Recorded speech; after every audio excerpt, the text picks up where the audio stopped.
All right, everybody, this episode of the Smoking Tire Podcast is brought to you by Off the Record. Look, it's been Memorial Day. Hopefully you didn't get pinched because it's one of the biggest speed trappy, grimy, money grubbingest holidays of the year where the cops are just out to earn that revenue and you don't want to be a victim here.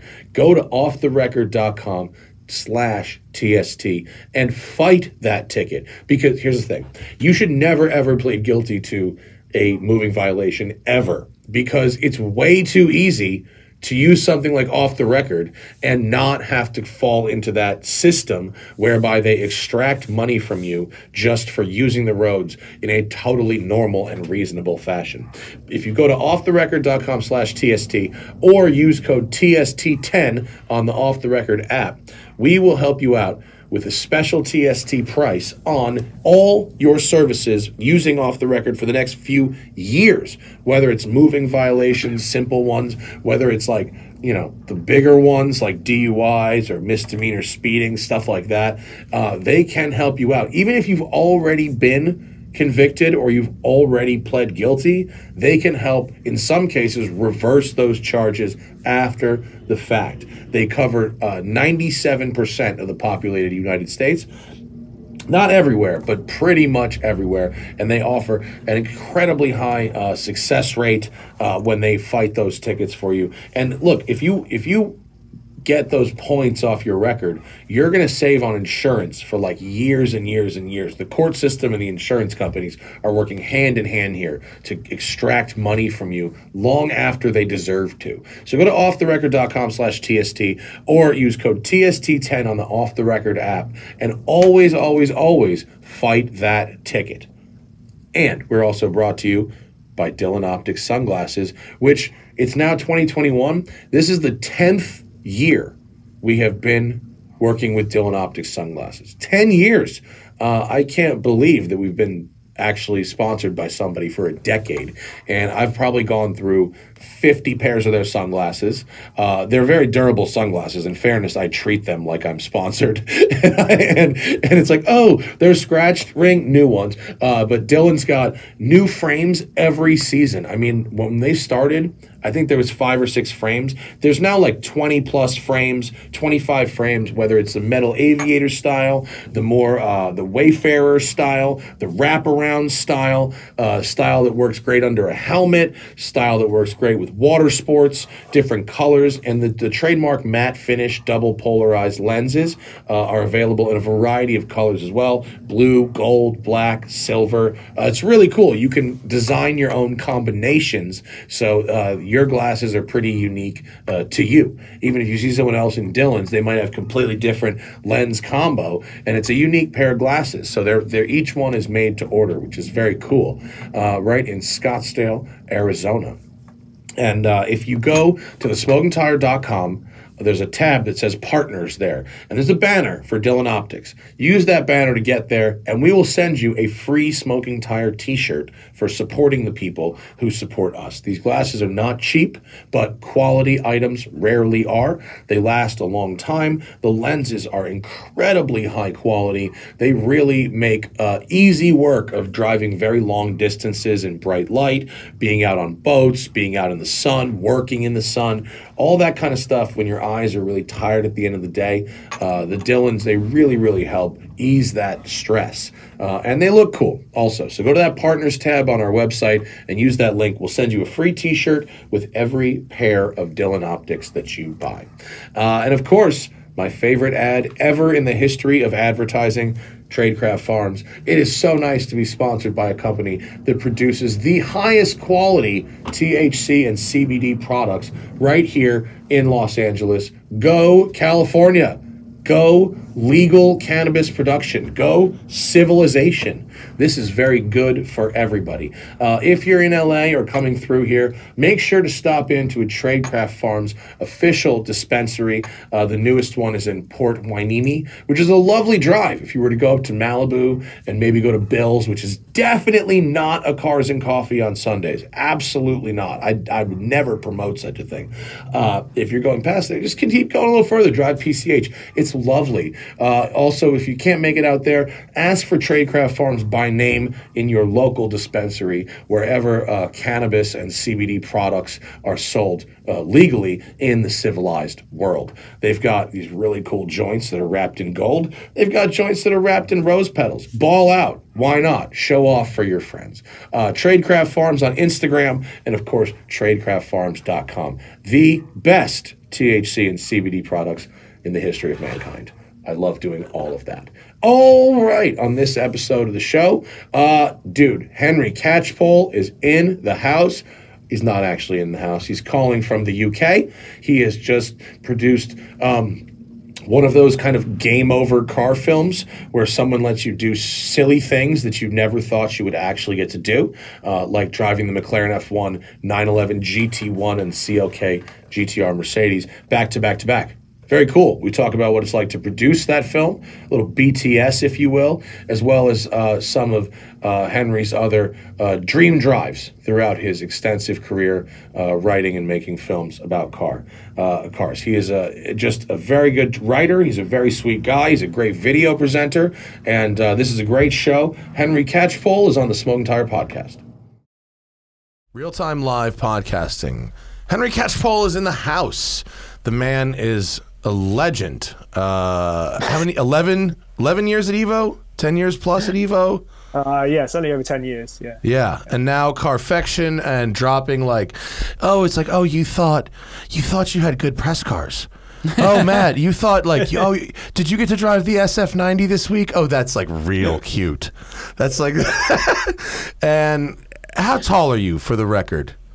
I'm 195 centimeters, which is just under 6'5" tall. Oh my God! So you had work cut out for you in that CLK GTR. I've tried to sit in one of those before. It's a disaster. Yeah, he made the car look cramped. Yeah, I was very lucky because that particular car, I happen to know the owner that it's gone to, and thankfully he is tall. So actually, Deke Engineering took a video of me sitting in the car to send to the owner and say, look, it's all right, you will fit, because they had to do various things. Which we've got one more film to come out, in fact, on those trios, sort of just with all the sort of other stuff in it and sort of extra bits, talking to James Cossingham. And they did sort of raise the roof lining very slightly and sort of take some of the padding out of the seats sort of to help him get into it. Oh, they gurneyed it? The original cool. So we can go back. So yeah. When they remake the whole roof with a bubble, then you can call me. When they go full Dan Gurney bubble roof. What we're talking about is Henry got to drive the CLK GTR 911 GT1, the 996 based car, I believe, and the McLaren F1 same day on was this like a nice little, like, would you call it a handling circuit? Henry, it was definitely closed road. Yeah, so Millbrook is it's a bit like Myra in the UK. It's been for years and years, and manufacturers use it for testing. I used to seemingly spend an awful lot of my time there because back in the EVO days we would use it for straight line testing. So they have a long mile straight. There's a very famous 2-mile bowl all the way around, and and then they've got this alpine route which sort of gets increasingly sort of steep. There are sort of 3 loops on it which you can just link together or not as you choose. And thankfully it's one way, so it looks like a road. It looks fairly picturesque. It's not the easiest place to film at, but yeah, it looks better than the average circuit. And I think for insurance purposes, it's probably easier because it's a test venue rather than a circuit. Yeah. When that comes across the insurer's desk, when the insurer sees racetrack, they get real. Right. They get real sweaty. Well, I mean, used to be one of those places. I remember we'd go there, and the mile straight used to be 2-way. Which was terrifying because I'm sorry, get the fuck out of here. It was actual 2-way street. Well, it was actual sort of, so you could have 2 cars testing starting opposite ends. No, and there was no barrier particularly between. There was just a white line down the middle. So you could have if both cars set off at the same time, you could easily hit by 160 by the half-mile point. Wow. So you'd have a closing speed of about 320 miles an hour. Oh my God! With the other car. The Venturi must be so crazy if that happens. Ooh, good. Wow, that's nuts. So, yeah, you can't do that anymore. So those days are gone. What you also used to have is that at the end of the mile straight, there's well, depends which end you go to, but I suppose probably the southern end, maybe northern end, don't know. Anyway, there's a sort of quite a tight bit of banking which you're meant to slow down to like 50 miles an hour to make sure you make it round. But if you have brake failure, then obviously you just have this basically fantastic launch ramp off the end of it, which will then land you on the, I suppose it's probably Bedford to London railway line. Oh my God. So yeah, that's quite fun. Well, they don't build them like they used to, huh? Exactly, yeah. So shady. It looks pretty though. Well, like, terrifying. Why was the bowl terrifying? Well, it was because it was always fine, but it had 3 distinct sort of bumps in it. So I remember doing testing with Dickie Meaden back in the day, and we had about 10 cars to go and try and get up to whatever the top speed would be on the bowl, which was never quite the same because obviously you had scrub because it's a bowl. But some cars they'd be fine at say 150, and then you just sort of up the speed a bit more, and you might get to like 155, and they'd be utterly terrifying because the suspension would suddenly not be able to cope over these bumps, and you're up on the banking like this, and it's just it is horrendous. I remember an Evo 7, 8, maybe completely. It was like a sort of, I don't know, space shuttle on re-entry because it just started disintegrating. So window rubbers were coming off like that. We had 911 that started corkscrewing, sort of like this. And Dickie and I actually said to him, I said, I thought, well, thank goodness, at least I'm not going to die alone because you're in the car as well. And it was just that's sort of the level it got to. But yeah, there we go. Sketchy. I think Tipperdale went round there at 200 miles an hour average. And it's a circle, a proper circle like Nardo? Yeah. So what, did you ever get a chance to compare like a general sense of like what a car's top speed average is on this bowl compared to what it could do in a straight line? Is it like a minus 15% or 20%? Or is it just depending on the car, some cars would just utterly fall apart at a certain speed on the bowl compared to what they could do in a straight line? Like that. Yeah, it was sort of, I mean, obviously sort of up to, if a car was limited to say 155, that's fine. They're going to get there and sit there and something. I remember like RS4 at the time, the B7 RS4 was fantastic. Yeah. It just felt like sitting on the Eurostar. It's absolutely rock solid at about probably 160 or whatever it was that it actually went to. And then, yeah, it gets higher and higher and higher. It gets more and more difficult to reach the top speed of the car. So, right. And something like the Ascari, I think we took around there, and that at like 180 was really tough. And I was in the passenger seat always for this because I was too young at the time to be trusted to do the stuff, and other people would do that. But in left-hand drive cars always meant I was the one closest to the barrier, so looking at this slightly rusty arm coat. Thinking that if this comes through the passenger window, it's not going to be much. There was a track in Texas. Was it Texas World Speedway, which is the one that was like falling apart? Yeah. There's a track in Texas that's like properly disintegrating, and it's a roval. It's a speedway with an infield, and there's like, I don't know, a third of the speedway is basically drivable, and then you have to go into the infield, and the banking has holes where you can see the sky. It's got plants, big fucking shrubs. I mean, it's really, really, it's wild. It's like driving in the apocalypse. And did you? Yeah. Nice. Oh, it's a rallycross course. Yeah, basically. But you could drive through a hole and fall 30 feet to your death. Like, it's really fucked up. But I like that the place where you drove these 3 cars is it's like, we don't see a lot of grass and trees here, Henry. Our proving grounds, when you tell a Californian, like an automaker's proving grounds, we just hear desert. We go straight to the desert. Well, that's where there's space. So Hyundai has their proving grounds out in the middle of the desert. Honda as well. Yeah. There's a couple of them, yeah. Like if you saw, I'm sure you saw Ford versus Ferrari, right? No. Oh, fuck out of here. Well, you should. It's fun. Anyway, the proving grounds out here they use to replicate desert racetracks. That's what they look like, desert racetracks. So these 3 films are up on Carfection. They're very pretty. They're very detailed. They're like 15, 16 minutes on each car, which is lovely. And give us a summary of what the films about the cars. If you want to hear Henry's reviews of the cars, you should go watch the films. Tell us what it was like on that filming day to produce those. Like, what did you do? You showed up at the track and then? Well, we had the 3 cars there, and you wander around them for a start because it's just you just sort of, you can't help it. You're just sort of looking at these things and thinking. And part of me didn't believe that it was going to happen. I think until the end of the day, or until I'd driven the third car, which was actually the Porsche, as it happened, it was such an extraordinary test that I couldn't believe that something wasn't going to go wrong at some point, that sort of the weather wasn't going to play ball, and we weren't going to be able to drive one of the cars. So there was this, and I suppose I put an awful lot of pressure on myself to get it right, to obviously not crash the cars and all that. Was it something that you went out, did you go try and seek out the cars and arrange it all, or was it brought to you as an opportunity?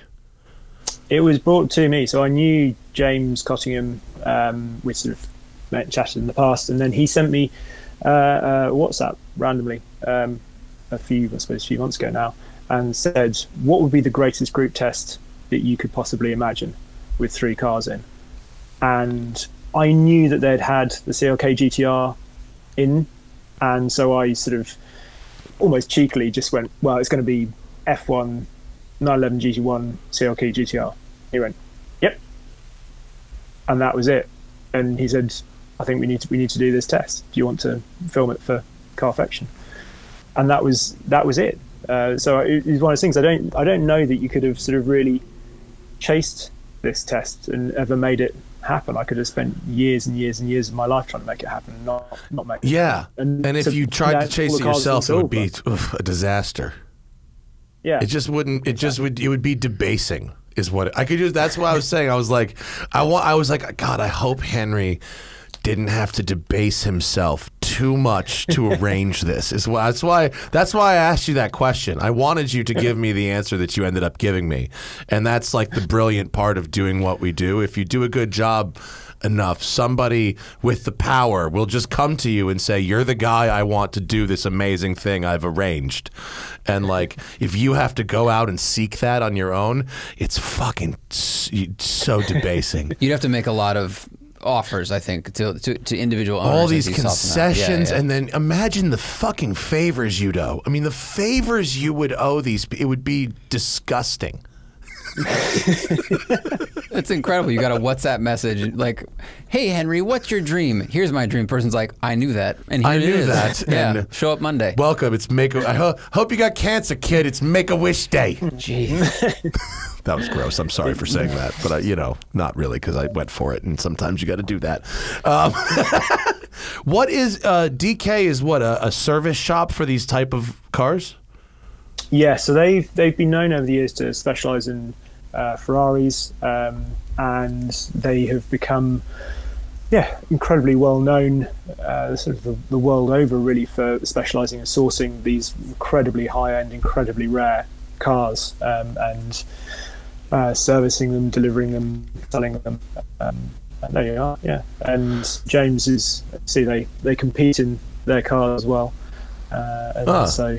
Well, their shop looks not bad. I think that's a 250 LM that just looked like it was taken apart right there. Wow. To give you some idea of how good they are, on the day they obviously brought various other cars along, because we had Millbrook, paid for it and all that, so they brought some other cars to shake down as well. So the EV110, you can see there, that was there. They had 3 F40s there on the day. Wow. Which was pretty incredible. Plus the 3 cars. Wow, that is the most amazing. So when you guys were taking a break from filming, they were taking out an F40 or an EB110 onto the circuit just to like make sure they're running right. So yeah, it's called. So you have the greatest concert happening. Called allocation of resources. Appropriate allocation of resources. It's while we're in there, but I just can't believe awesome. You're on a break that you're just hearing F40s go past you. Multiple. Yeah, a couple F40s. It's pretty strong. A flock of them. Their website, by the way, is so frustrating. Every single vehicle either says price on request or sold.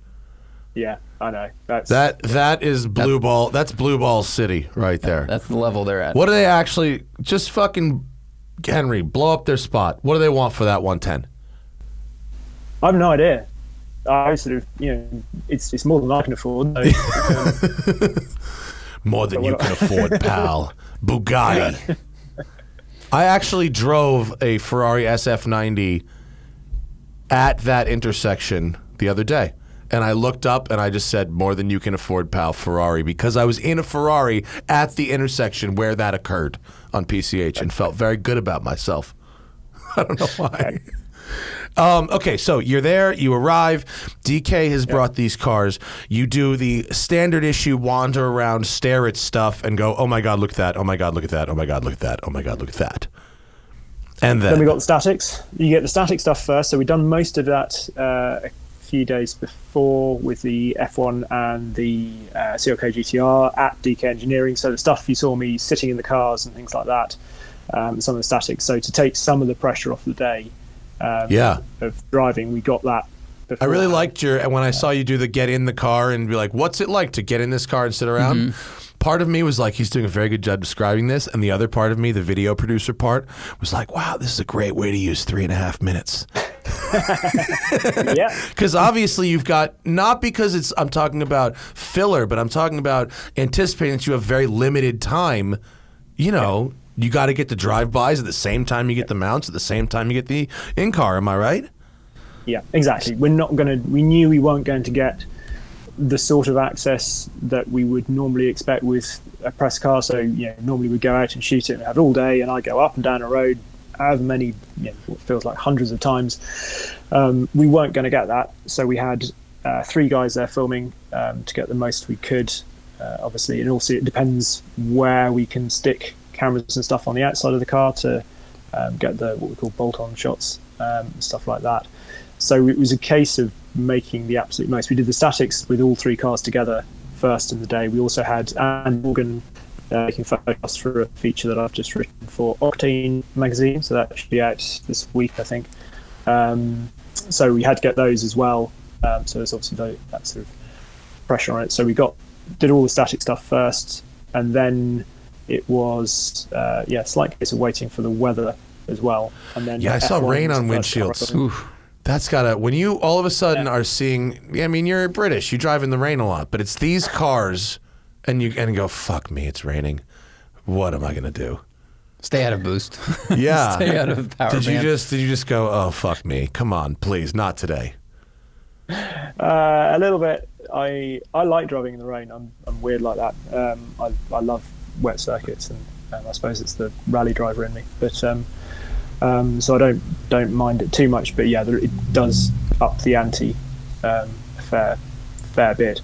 And there was a bit actually in the film. The first lap out I went out in the F1, and it's like I say, the Alpine Hill route, it includes in the name. It's obviously a fairly undulating course, and it goes up to a big left-hand hairpin, then dives down the hill to a sort of pressure that goes right at the bottom, and you sort of have to brake because then there's a not quite junction bit just after it. And I remember coming downhill and literally the first lap, braking relatively hard and just feeling as the whole thing sort of cambered around, right, just feeling that V12 behind me start to go around and actually having to catch it, and then sort of keep going. So that was that got my attention. Quite a bit, I have to say, because the F1 is such a it is. I said it in the film that you've got this monster engine that's so sharp and responsive, and then you've got this chassis that is actually quite sort of languid, I suppose, in terms of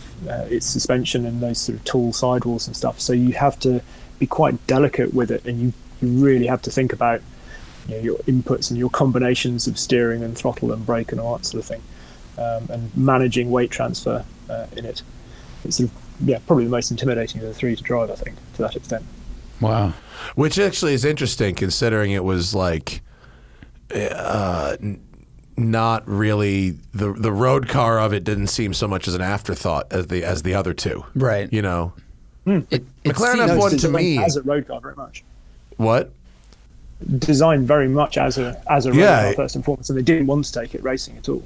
Yeah, exactly. Whereas the other two cars went the other way around, where the road car is just this necessary side effect of wanting to build a crazy race car. Mm-hmm. That's the irony. So you think the McLaren would be the friendlier one? You think it's got this Canon lit match thing behind you, and I've heard that from other people who've driven as well, that they feel a bit soft, like softly sprung sidewall, etc. Yeah, they lean a bit. And I've heard from a few people that the brakes suck more than you expect them to. Although, Yeah, we had. Thankfully, this one didn't. The brakes didn't really squeal very much on this one. I did drive. So I've driven 3 now, which there's no sort of I kind of easy way hate to say you. that. I'm sorry. It's that sounds like I'm trying to flex or something. But anyway, second one I drove, the brakes on it squealed like anything, and that on video is, as you can imagine, quite annoying because there's nothing you can do, and particularly on a really tight hairpin road, you are just braking all the time. Yeah. Every time you do, you've got. Yeah, you got to put like a lower third that's just like, I'm sorry, it's not me. What do you? Yeah, it sucks. But the other thing that's great about that circuit with those cars is no 3-point turns. I mean, you want to talk about the logistics of shooting the cars like that on a fucking road and having to make 3-point turns in a fucking CLK GTR. Like, oh my god, what a nightmare! It looks like it has no steering angle whatsoever. It just looks like it. It's just it's got no steering. It's got really tall first gear, obviously, as well, because it's designed for Le Mans. So by the time you're off the clutch, you're doing like 30 miles an hour in first. And then reverse itself, I didn't actually show this in the film, but the sort of the little silver cue ball down on the transmission tunnel next to you, that's how you get reverse. But I saw other people trying to get, and it sort of almost takes 2 hands to kind of sort of lift it up every time you want to do it, and of course you've got to make sure it's what do you actually do with it? It's an up? Yeah, it's kind of an up motion. So yeah, it's weird. It's don't understand at all. It does seem like, well, that car is a mixture of incredibly beautiful and incredibly ungainly. It manages to work. It's like, you know what I mean? It's it looks cool, but also a bit weird. Yeah, that dashboard is just wonky as hell. It is so bizarre. It's and stuff like the steering wheel, which was apparently actually it's not just straight off a road car. It was made purposely for that car, but just a shrunken version of what you would find obviously in a mid-late 90s Mercedes saloon car or something. And it has an airbag, right? Yeah. It's a removable steering wheel. A removable steering wheel with an airbag. Has that ever happened on any other car? I don't think so. I feel like more track cars would have it. Henry, have you ever heard of another car that has a removable airbag steering wheel? I'm trying to think. I don't think so. No. No, because most of the removable steering wheels that I've used have always been sort of Caterhams or Actors or something like that. What do you think it costs to fucking homologate for 30 cars a removable airbag steering wheel? Like, that's a crazy. And I didn't realize, which I learned from your film, that Mercedes bought, cut up, and reverse engineered a McLaren F1 to develop the GTR. Whoa, that is crazy. I mean, not as expensive then as it is now. I mean, true. Good point. Yeah. In period, Back it was then, an $800,000 car, or 800,000 pounds, right? I think. Yeah. So it would have been, because the prices have, even since the first time I ever drove an F1, which I think we insured for 5 million at the time, and that was probably 10 years ago. And it's probably 20 million now or something like that. I don't know what it was insured for. When you drive the CLK, can you feel that the F1 bits that they kind of stole from it or borrowed, and then can you see where they went a different direction? I mean, obviously the seating is different. There's 2 instead of 3, but are there things you look at and you go, they got this idea from McLaren? Oh no, to be honest, in a way, not. I think it was because it feels the CLK really feels the most modern and quite a leap on. And it's still so track biased as opposed to the F1. It would be interesting. I've never driven an F1 GTR or LM, so perhaps that would be different. Perhaps you would feel more similarities in that respect. But the Merc just feels so wide and stays so flat when it corners, and you feel all that sort of stiffness in the tub. And so yeah, they feel very different. All 3 cars feel very different actually. The GT1 and the GTR probably feel the most similar, but again, you can feel the extra sort of rigidity in the carbon aluminium honeycomb tub of the Mercedes. So those cars are basically 25 years old now, ish. Average. Yes. Average 25 years old, give or take. Enough that I can feel comfortable saying that. What would you say? Because you drive even more than we do. What would you say you had to spend, go get in today's, you know, consumer grade supercar market to get that level of performance? Well, that's a very interesting point, because when I turned up at that test, I had in a Ferrari Roma that week, which I fast drove car the following day. And exactly, yeah. But it occurred to me that actually that has probably as much, if not more, performance as the CLK GTR, because it has, the Ferrari has 611 brake horsepower, I think, and yeah, nominally the CLK GTR has 604 brake horsepower, and CLK GTR weighs 1440 kilos. The Ferrari fine is going to be a bit more, but what I'm saying is obviously you've got the baby Ferrari now, which probably has more performance than that CLK GTR, which is just extraordinary. It blows my mind. Really. Yeah, speed is pretty easy to come by. You can lease it for 88 months. Yeah, I mean, I just, you know, I imagine you've tried the new GT3, and one of the things that's nice about the GT3 is either for regulatory reasons or choice reasons, they were like, you know, 500 horsepower was good. You know, like doesn't need, we don't need to find a way to make this thing 580 or you know, whatever. Like it sort of stops that horsepower war a little bit. Well, they're in a good position where they have other things that have more power. So right, the Porsche turbo is a different story. And Taycan and all that stuff. So they're smart in that way. But it's kind of like, you know, it's and Henry, you probably drove SF90 like a year ago, but we only got to drive it last week because it takes a long time to get cars here from Italy. But crazy, right? I mean, just so accessible, 985 horsepower. What the fuck? I haven't driven it yet. But, oh, really? But yeah, I can imagine. We got one. We got one. America. Fuck yeah. No. Except he just got a WhatsApp message from someone saying, I have an F1 GTR. You said you haven't driven one. That's true. So, if I got a WhatsApp message from a random person that sent that, I would block them. I'd be like, this is a scam. They want my money. They want me. They're like, you just have to send me $10,000 to this Nigerian bank account, and I'll make these 3 cars disappear. No, with SF90, it's, you know, now you've got.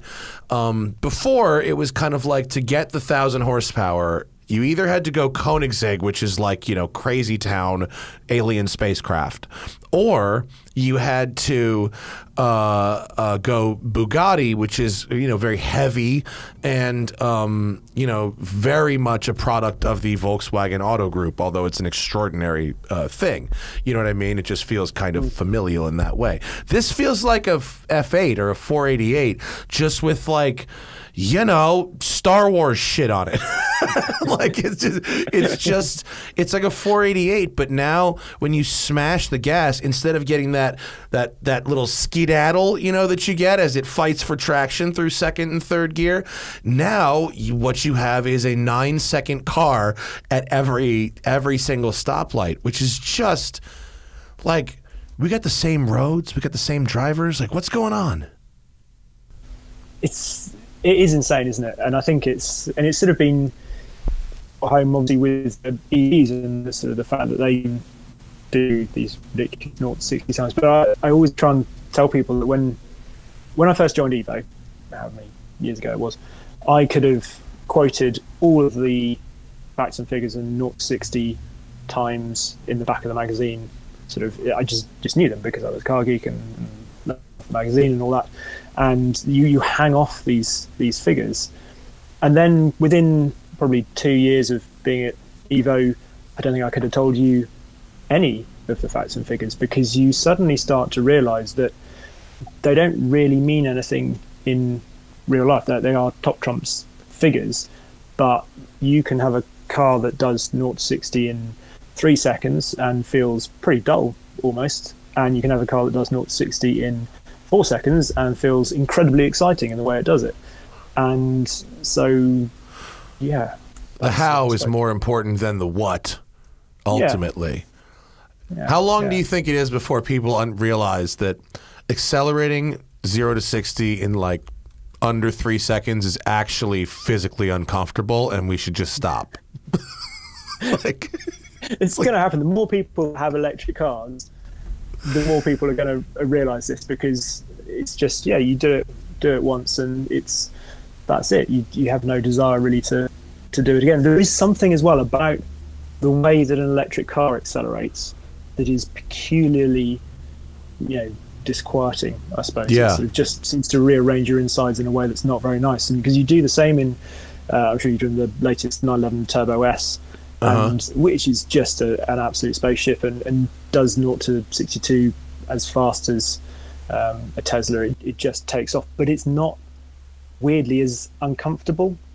do you think because the I don't know why. sound prepares our body for the experience because we've just associated it, and when you don't have that, your body doesn't like tense up and get ready in like the same way? It's really bad if you're a passenger. If you're a passenger in an EV, you get really ill. Yeah, you smacked my head into the chair a couple weeks ago. I really wasn't ready. That wasn't a planned bit at all. It wasn't. Just bam. Yeah, the Taycan Turbo S is like, you will make somebody very ill quickly. But yeah, what do you see as, Andrew Frankel was on the show a couple weeks ago, and he said, peak car was 2010, and we're past peak car. We've lost the plot. Do you agree with that statement? Yeah, I've said for a while now that I think it was sort of E90 for BMW sort of M3s and 997s for 911s. It sort of felt a little bit like manufacturers have been trying hard to tread water since then. It's sort of in terms of performance, but engagement and all that sort of stuff, because legislation has come along, and I'm not saying it's their fault that they want to do that. They've been trying to combat it. It does feel a little bit like that, and it doesn't mean that the current cars aren't fun, by far from it. And there are some absolute gems in there. Stuff like M2 CS is a car I absolutely adore, and it's possibly that's very good BMW ever. Is it as expensive in the UK as it is here? Because the price tag here is a little almost parody. Yeah, you'd buy an M2 competition and have some suspension tweaks done. That's the obvious way to go. But as ignoring it was my Evo car of the year last year. Oh yeah, sort of out of its life when it's up against 765 LT and stuff like that. Suddenly the extra doesn't seem quite so, in the crazy world we live in. Not I inhabit. Doesn't seem that weird suddenly, but yes, it is expensive. To paraphrase a friend of ours recently, it's the best press car ever. But I agree with we actually right now in the driveway we have an M3 competition, new one, and what do you think? is. What do we think? It's fast and it's comfortable. Ours is a color scheme that I think would be the grand prize for the Miss Brazil Bum Bum competition, because it is literally painted nuclear waste green with a blue and yellow. It's the color of a bikini for sure. It really is. Yeah. It's the Brazilian flag. It's the color of the Brazilian flag. It's crazy, this color. And I don't know about these seats. Have you tried the buckets? Yes, I have. Yeah, I like them. You like the bucket? Yeah, I like the bucket. Well, so maybe is it because I'm fat and you're thin? Is that why? Once I'm in it, it's okay, but it is pretty tight, and you can't adjust like the lower supports at all. The width. So like it's a pretty narrow seat. I mean, it's not that. It's just climbing over these. Yeah, like getting that in seat the driver's would be awesome seat is far more difficult than passenger as well. Oh really? Yeah, with the wheel there. Like, with it's the wheel like getting there, that's into true. like a track car. That's like what I'm saying. Car, like I can't imagine who wants those seats and also wants a sedan. Like who? Yeah. Where is this customer that's like, give me the big four-door car with the super carbon buckets that have a thing that separates my balls? Have you seen the seat? Can you get a picture of the seat, Zach? Henry, describe this seat's ball separating device, because it sounds better coming from an Englishman.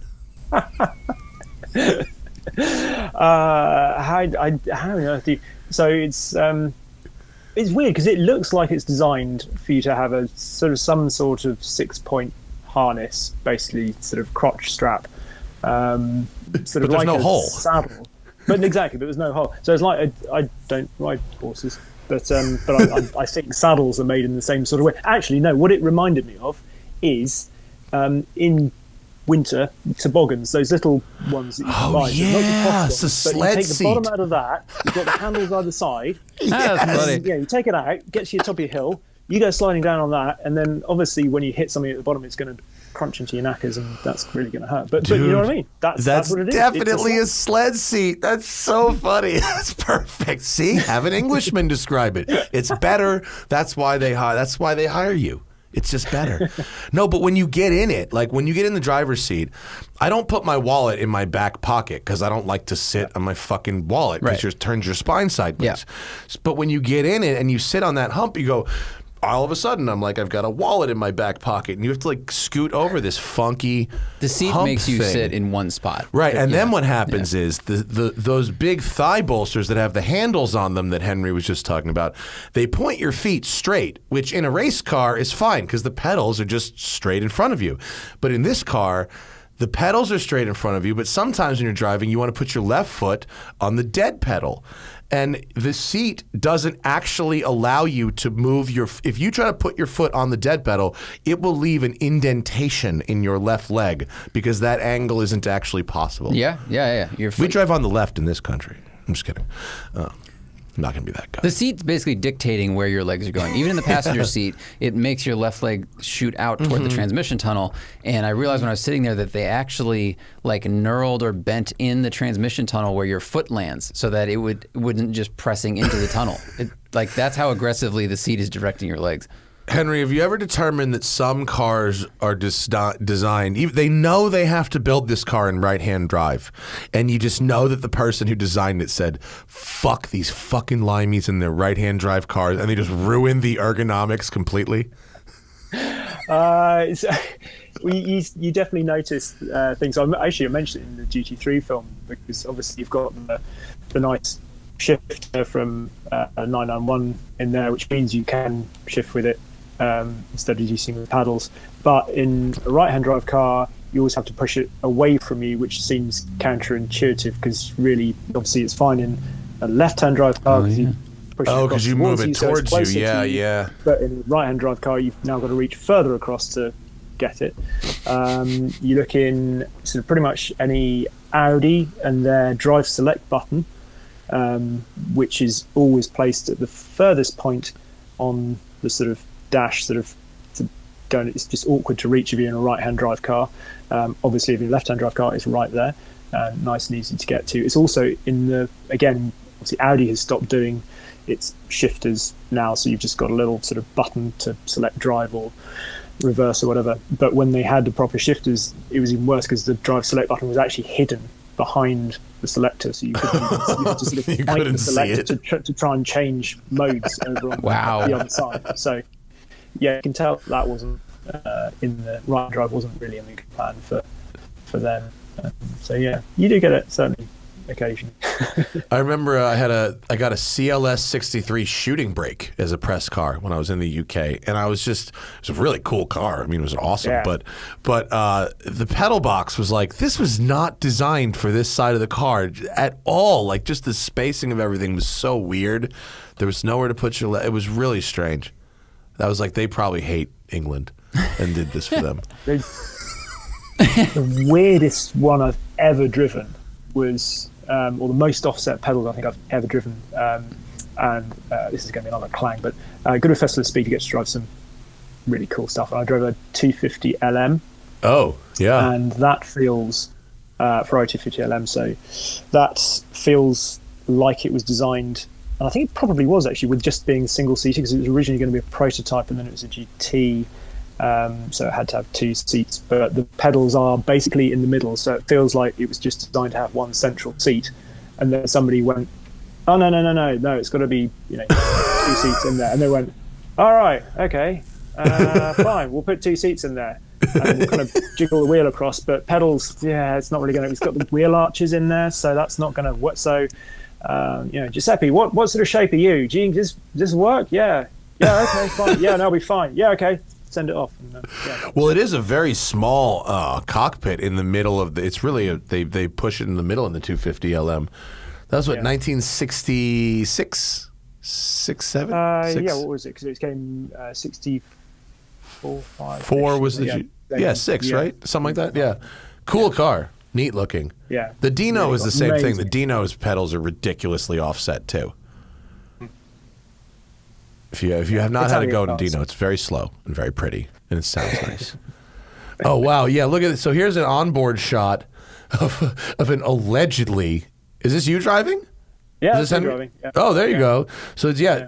I mean, if you look at the dashboard of the car, yeah, definitely backs up Henry's claim here. Absolutely. That is some view out the front. That's crazy. It's good, isn't it? Yeah. What is that like to drive?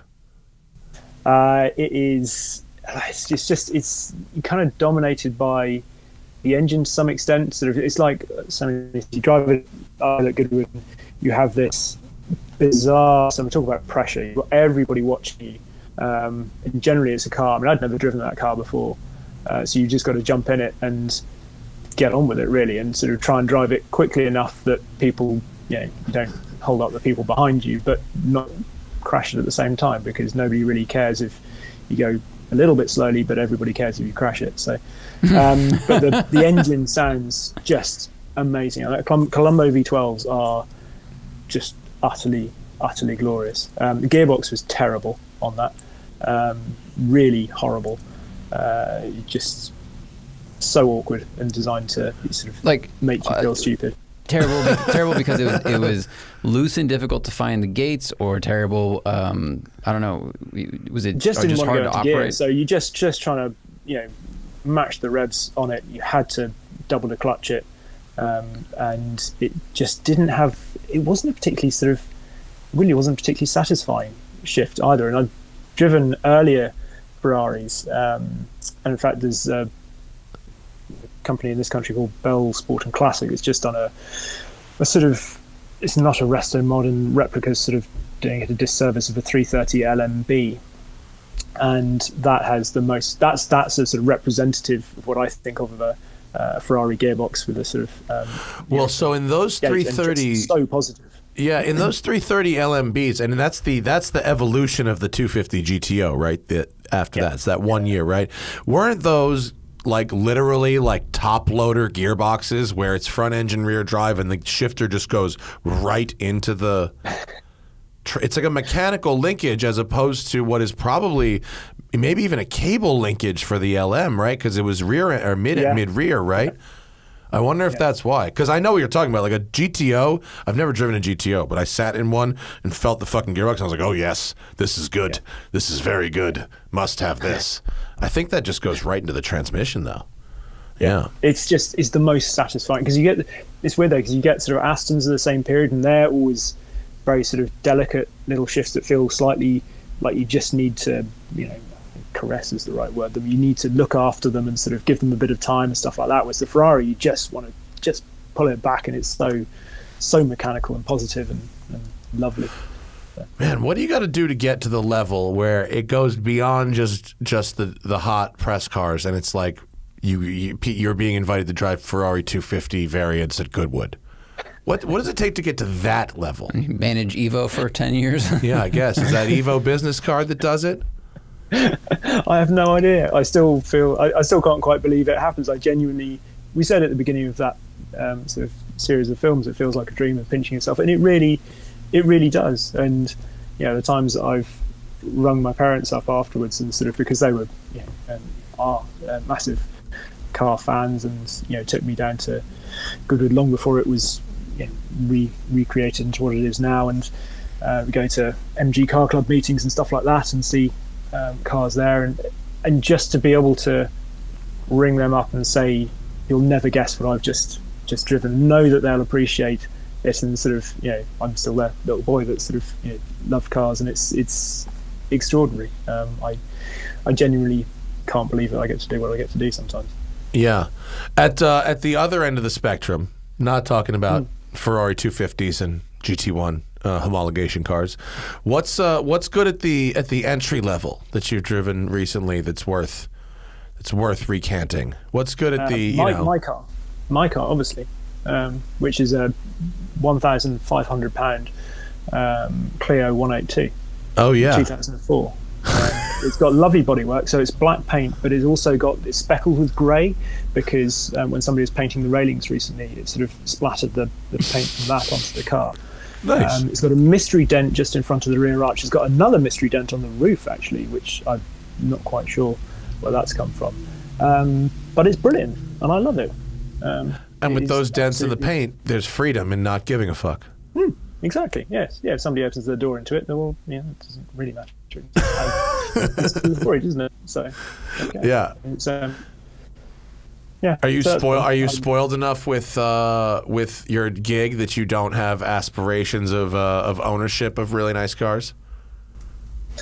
I think it's strange because we're really lucky and we get to drive all these things. I don't know what you find, but I think you tend to get very picky about what you would actually own, simply because you kind of narrow it down into what you really, really like in a car.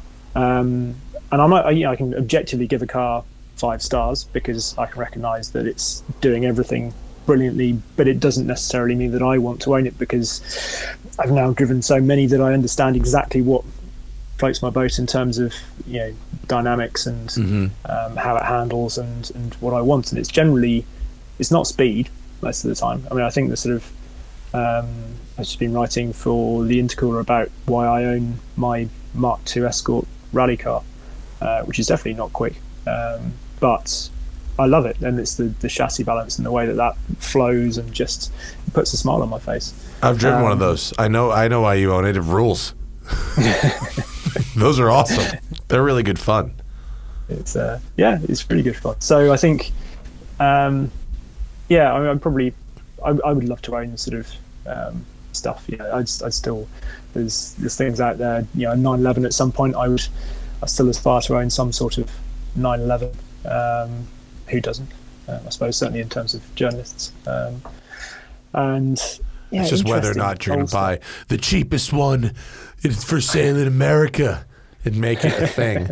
Or, yes, of course, there's your Mark II. We've got a photo of it. The blue wheels they make it. Those are good. Oh, thank you. Sadly, they've just been painted, so they're now gold. Gold works too. I like gold. Gold's good. It's in several pieces now, that Escort, because the engine was kaput. Basically, it wasn't very healthy, and the chap that was taking it apart just kept texting me with sort of, this is shot, that's gone, this is not looking good, that's cracked. So eventually we just threw the whole thing away and to start again. So we're starting with a new livery as well, so it's going to be red with gold wheels, and it's got. Are you going to do rallying in it, or is that just a fuck around car? No, definitely do rallying in it. So that's why I bought it, because when I was very lucky. I did the British Rally Championship in 2008 in a Suzuki Swift as part of a one-mate championship, and did the Jim Clark Rally again in 2012 as part of the British Rally Championship. But blagging rallying is not very easy. Racing, I think, is probably easier to convince manufacturers to let you have a go in their race cars, but not many of them have rally cars. And I kind of wanted to keep risky. rallying. So.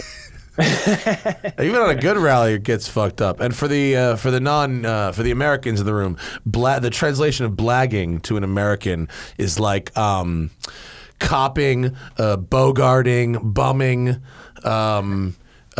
borrowing, but with getting malice. Somebody else to pay for it. Getting someone else to fund your Yeah. Dear Hyundai. They don't use that word over here. I had to actually stop Chris Harris mid conversation and be like, "I'm sorry, what the fuck did you just say?" Because I thought he meant like eating someone's asshole or something. And he said blagging.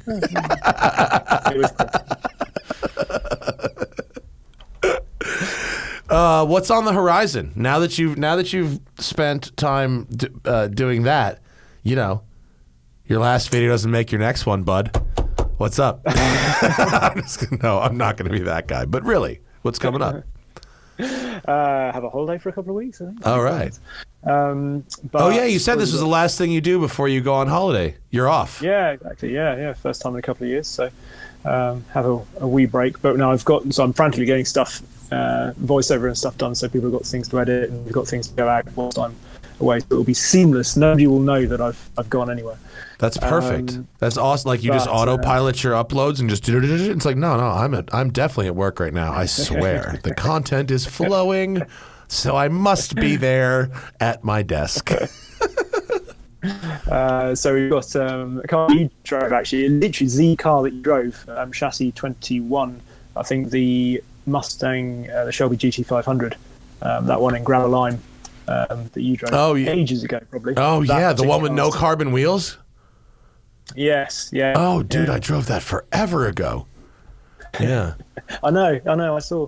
But how good is that car? I mean, that car is pretty next level, right? Yeah, really, really, really good. The gearbox in it is phenomenal. I mean, not just kind of like sort of good for muscle cars. Sort of, it's a really, really good dual clutch transmission, that Tremac, isn't it? Yeah. Have you tried the Corvette as well? No, not tried the Corvette yet.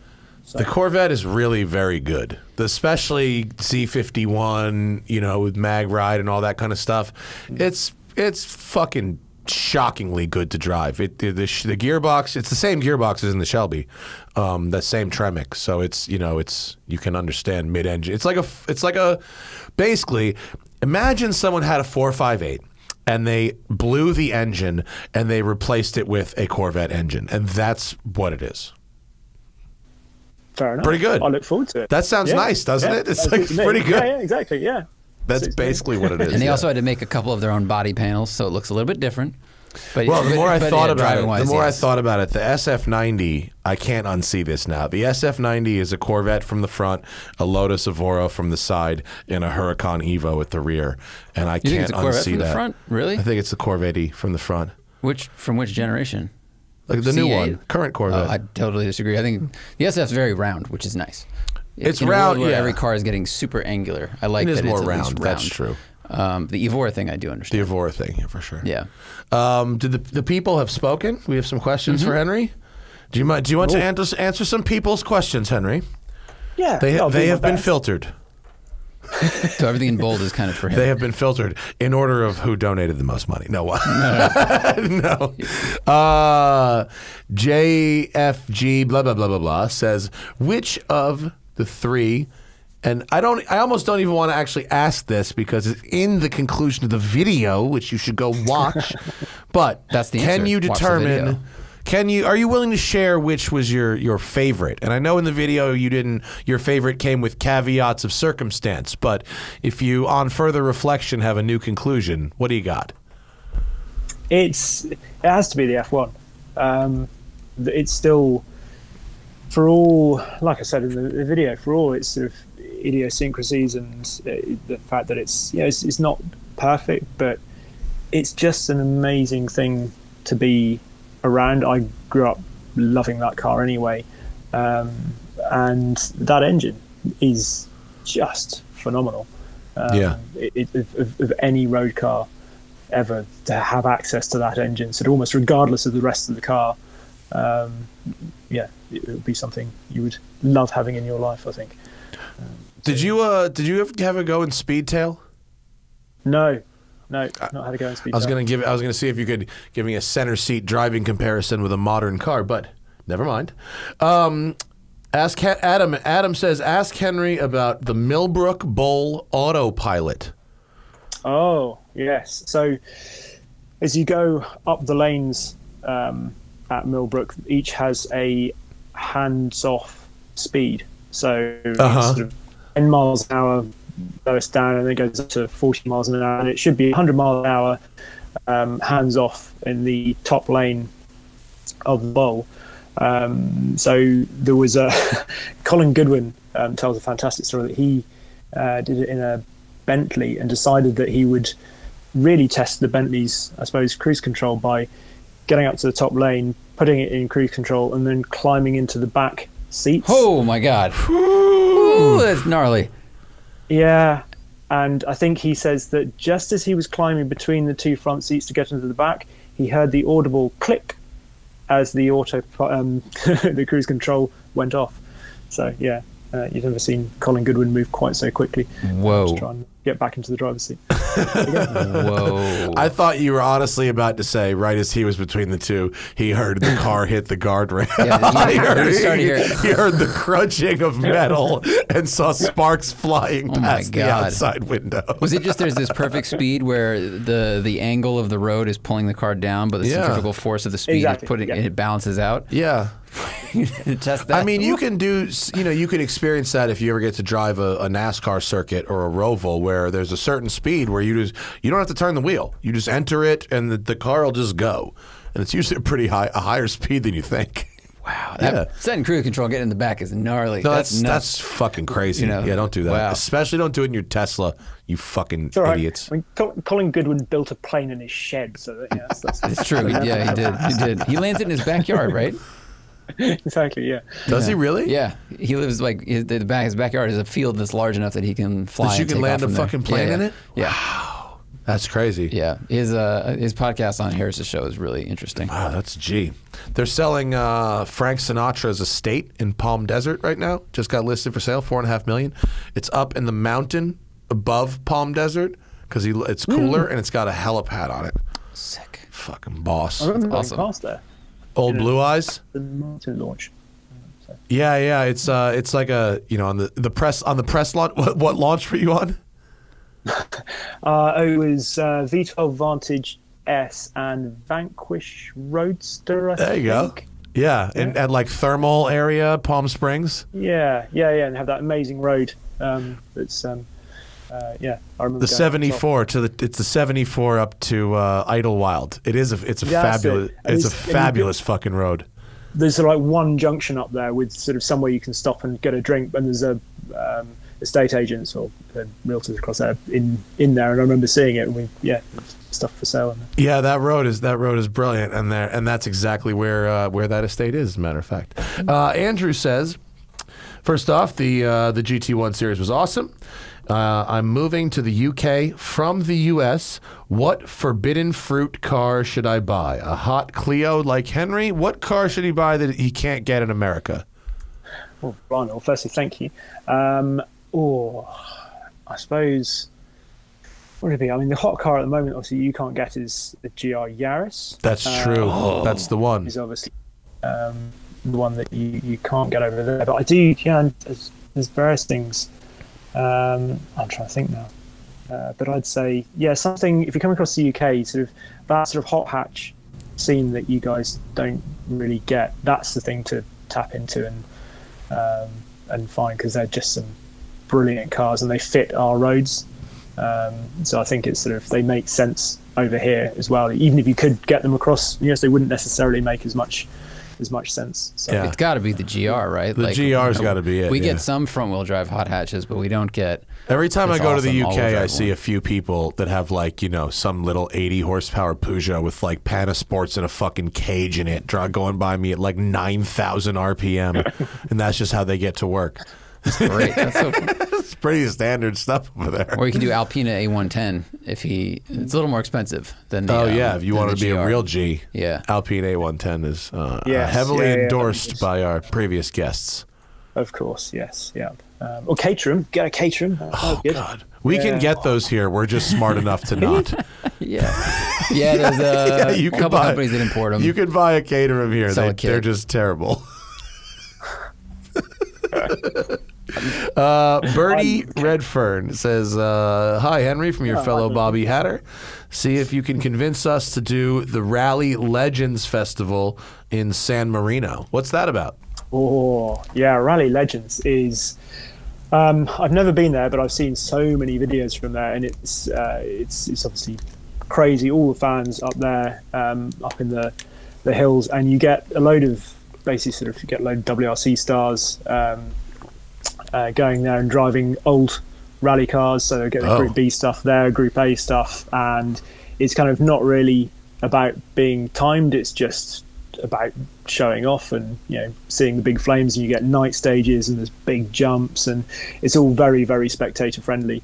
So you'll see stuff like Group B Quattros being driven really hard, so it's not just kind of because they're rally cars, and people that drive rally cars kind of, if they own them, they drive them, and they drive them properly because they're designed to do big skids and do donuts and stuff like that. So yeah, it's just, that looks awesome. This is a fucking great event. Yeah, it is amazing. Night stages as well, so you can see the flame picture, and you see, because everybody who doesn't like light pods on cars, can you tell I like rally? Oh man, so, we're going through the list. There's like, they're doing a slideshow of cars, and it's just like heavy hitter after heavy hitter after heavy hitter. Everything you ever wanted to see. Cool. Is this like the Goodwood Festival of Rally?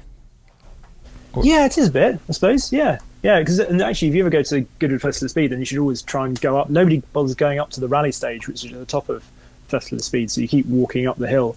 And there's a rally stage, which is always quite quiet, but you get some fantastic stuff up there, and you go wander through the woods. And I didn't even know there was. I didn't even know that. No one talks about that. They don't talk about that in the mainstream coverage. It's all about the hill climb.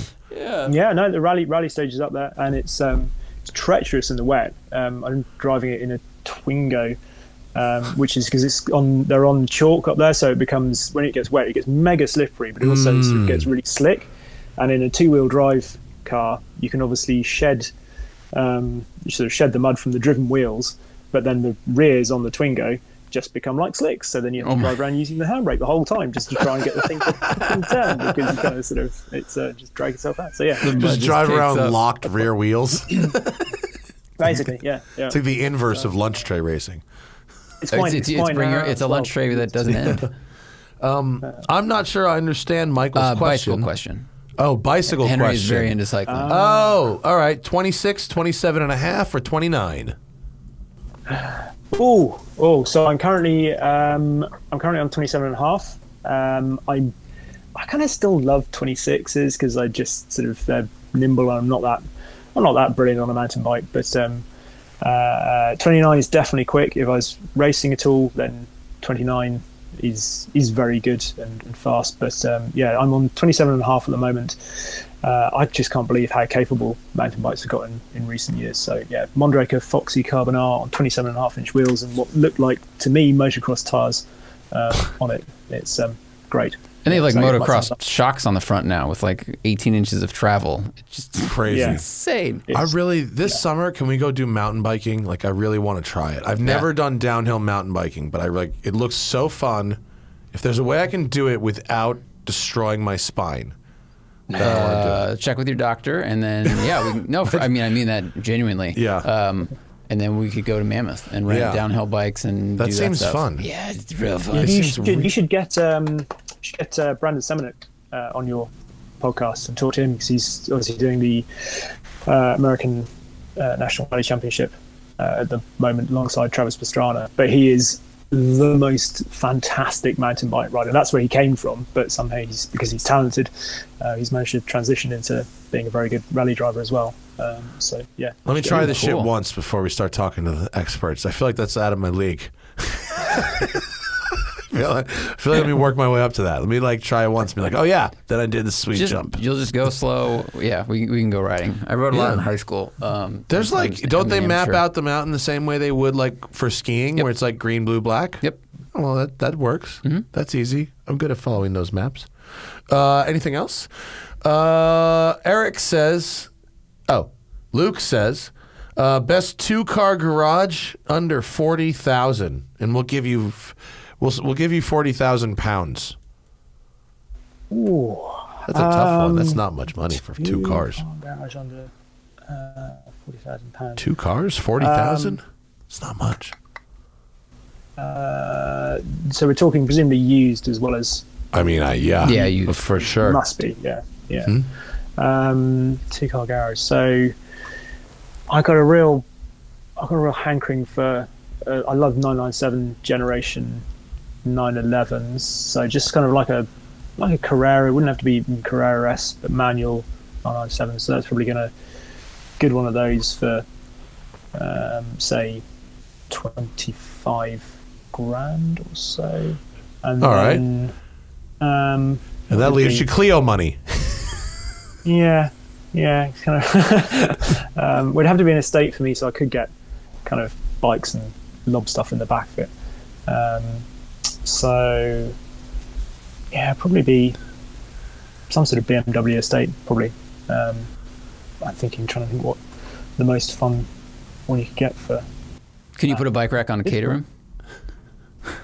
Yeah, you can get. I've carried. Definitely could. Actually, the You'd have roll to bar put is one of just a those bike suction rack. ones on the front bonnet. And it would stretch to the you'd back. You'd have to have the bike in front of your engine, or in front of your I windshield. did do that once. Yeah, I did. There's a photograph somewhere on my Instagram. Actually, I had some Seasucker things and put a Specialized engine on the bonnet of the cage. I didn't drive it anywhere.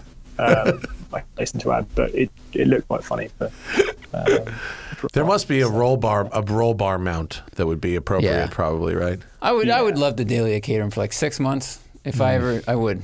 I did one for like 6 hours for a video, and I hated it. I hated it the whole time. I'm not gonna lie. I drove one for 6 months through winter without the roof when I was younger and more stupid, and that was it was good fun. It was sort of kind of I did have a few sort of times where you'd do a journey of like an hour and a half, and it would take longer to thaw out at the end of it than it had taken to do the journey in the first place. But yeah, I think with those things, you have to ditch the roof. It's the same. I drove a Morgan for best part of a year. It's Morgan 4.4 Sport, and that did have a roof, and but it didn't work because it always used to. If it rained, it would spit at you because the water would just force underneath the roof and the header rail. Yeah. If you've got a roof on, then you think I should be dry and I shouldn't be getting wet.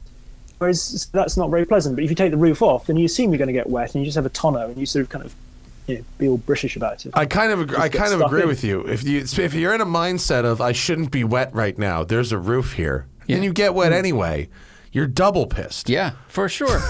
I mean, if anyone understands how rain works, it's got to be Morgan.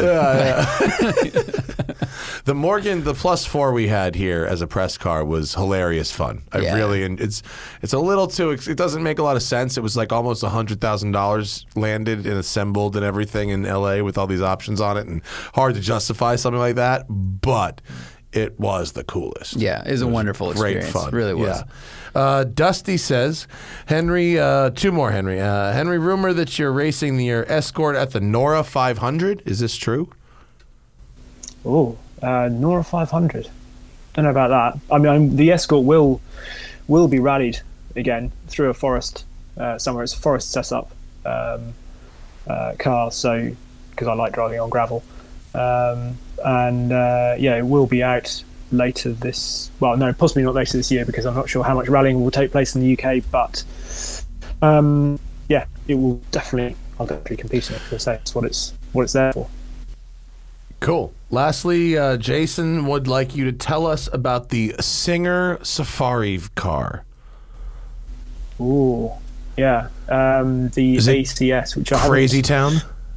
Well, I haven't seen it, or other than the pictures that everyone else has. I'm hoping I'm going to get a go at it at some point. The person asking the question was under the impression that it was the best. That you said it was. You drove it. Maybe he was thinking of the DLS. Did you drive the DLS? No, not driven DLS. I've driven a Singer out in California, and I've driven Tut Hill Safari cars as well, which is obviously and they are brilliant and enormous amounts of fun. And I think one of my bucket list things to do to go and do the East African Safari Rally in a Tut Hill Porsche. Oh yeah. Is that more? Is that event more of a like? It's not like stage rally. It's more like an overlanding, like Dakar-y type event, right? Correct. Yeah, well, yeah, I suppose so. It's a mixture of the two.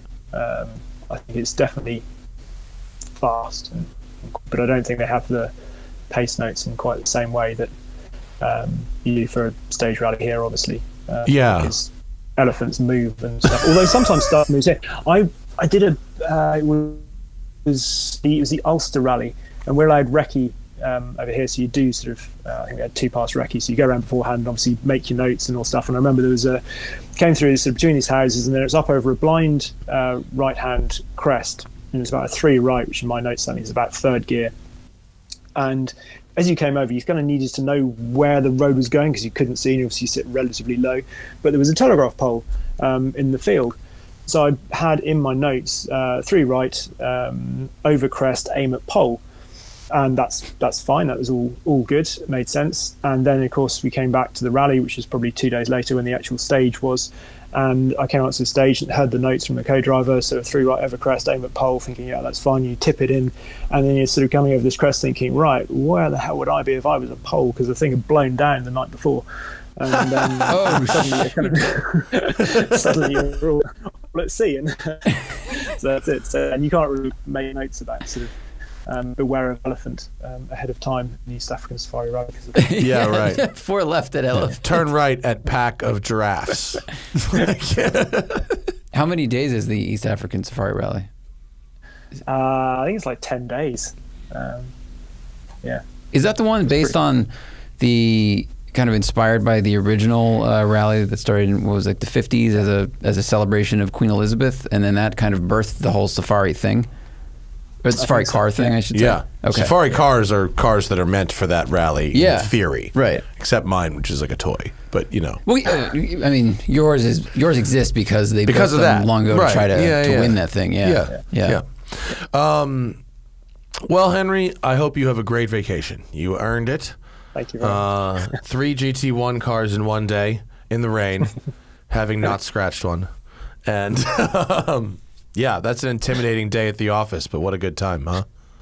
Yeah, absolutely amazing. It's and thank you to everyone for all the kind comments about it. It's yeah, those videos are over on Carfection's YouTube channel. I don't watch a whole lot of videos on the internet. Y'all fools know that.